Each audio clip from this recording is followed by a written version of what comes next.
very thing that we're going to teach the horse is only the first step. You know, when we're talking about doing a forehand pivot or a hindquarter pivot, in our minds we're thinking a circle. But it has to be the first step, like these horses that have been doing reining and cutting and so forth. Particularly in reining, doing a spin, the way I was introduced to it, when you're teaching a spin, you teach this only, over and over again, where they make that first step into the spin.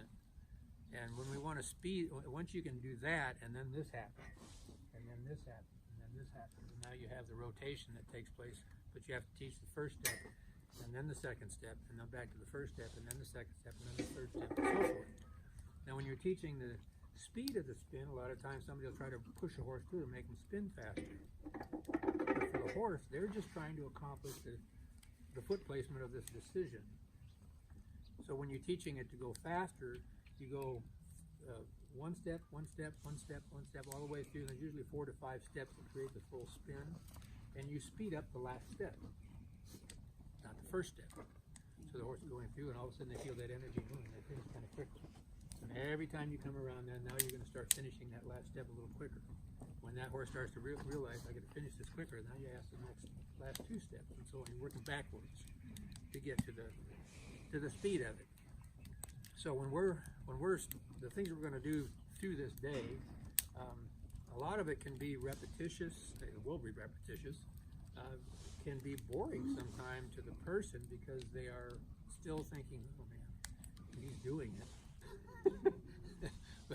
but you want to, I hope, get really interested in this process, because this is your key to your success for whatever you're going to do with your horse. And when we do these things that we're going to be doing throughout this day, we are not trying to get the horse to be comfortable. We're trying to get the horse to be able to think. So we want the horse to think through emotion. Okay, and so if your horse if you're asking one of the things that we're going to be doing today, and your horse goes, whoa, all of a sudden jumps around, don't stop and try to hold the horse. You keep that lesson going until the horse stops. So what we're going to be doing is a combination of a series of desensitizing your animal, and then a process of sensitizing your animal. You have to have the sensitizing side of it, that energy comes up on demand whenever you ask for it. You have to have the desensitizing, where everything is going off around and the horse doesn't care what's going on. And that's key, because when you're on these ground lessons, when your horse can reason through these emotions and think through them and realize that they can stand still and this is comfortable for them to do that, when you're out and the motorcycle comes up on you, or the hot air balloon comes over you, or whatever, the horse, they learn how to reason through a decision. They realize, because their instinct is what? Is flight, right? And so by their very nature, they're going to survive on their flight instinct, and sometimes their fight, but most always their flight. And so when we take an animal that has their natural instinct of flight, we have to, because we're going to live with these animals, we have to be able to cause them to not care to flee, but to say, when they see something coming upon them, say, okay, no fear, and just work through it. So has anybody ever thought about this process and said, because people will always say, you get the respect on the ground, you have the respect in the saddle. Anybody thought about that? It's just not true in my book.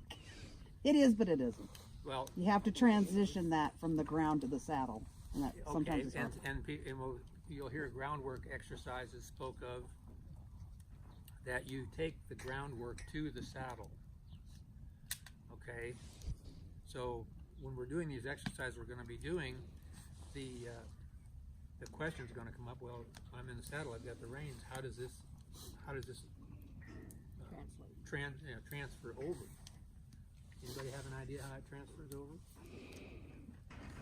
You give the same cues. The rein is connected to the leg, basically. Okay, that's true. Okay, and you said? I just thought you would give similar cues. Okay, but You can't give the same cue in the saddle that you're giving on the ground. Okay, the way that it transfers to the saddle is your understanding of the decision. When you're asking these decisions on the ground, obviously if you're doing what we're going to be doing on the lead lines and so forth, and the horse is pivoting on the hind quarter and pivoting on the forehand and so forth, there is no rein picking up, you know, no leg squeezing, there's none of that stuff going on. Yeah. But you're creating a clarity of the decision. This is where we learn from the horse. We ought to be paying very close attention to these animals when we're teaching them. And I always tell a student, particularly if I have an apprentice working, that every lesson that you do, if you don't learn more than the horse, you wasted your day. Because so many times we can go out there and I'm going to teach my horse to do something. And we're working on teaching them. All we're interested in them doing something, but we're not really absorbing the animal and how they are dealing with all of these decisions. And these animals pick up subtleties that are just unbelievable, that we ignore completely because we're thinking, I want your feet over there. And the animal is going through a series of process of elimination, so to speak, of these things that we're asking them to do until they come up with the answer. So in some of these lessons, there's points where you have to be assertive, and there's lots of places where you have to be observant. You have to give the animal a chance to say, okay, what am I doing? So as you're going through these lessons today, you have an observation available to you that is going to be an automatic improvement in your timing. And that observation are the horse's muscles. Now in the saddle, you can see it on the ground, you can feel it in the saddle. You can see it in the saddle too. But the point is that you become so engaged in the watching the horse prepare for a decision, and that's a big part of this. That when you get in the saddle, now you're going to watch the horse prepare. You're not going to demand that they do this and demand that they do that. You're going to watch the horse do that. Does anybody have any questions relating to their particular horse? Any behaviors or anything? What's that?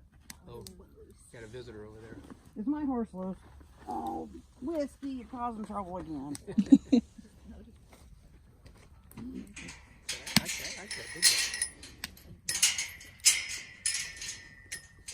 Think about if you have any questions that relate to your horse.